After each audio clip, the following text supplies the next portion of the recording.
it is so interesting that like GPA grade is not an indicator, but when I talk to so many students, educators, parents, everyone is obsessed with this pure academic performance. Well, as I said, I've done this presentation many times for parents, and I begin the presentation by saying, let's see a show of hands. Who thinks it's GPA? Nobody raises their hand. All parents have heard some rumor of this research, and there are a number of studies that have found the same thing, that GPA in middle school or high school does not predict health, wealth, and happiness 20 years down the road. Nobody raises their hands. But American parents act as if GPA was the most important thing.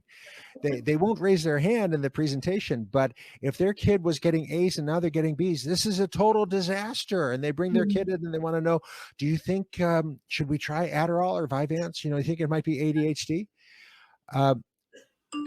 Whether your kid is has self-control, whether your kid is conscientious and honest is a much better predictor of health, wealth, and happiness long-term than whether they got an A or a B, or whether they went to Stanford versus a public university.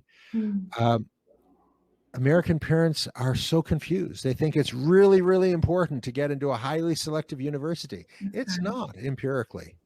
And again, we've got all these studies, which I cite, that look at, okay, both these high school students were accepted to Stanford, but this guy couldn't afford to go and his neighbor did. And we've got a whole cohort of such kids 20 years down the road. What are the outcomes? There's no difference. There's no difference. Where you go to school is not your destiny. The kind of person you are is your destiny.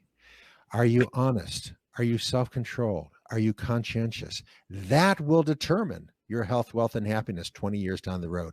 Whether or not you got into Stanford or Princeton is irrelevant.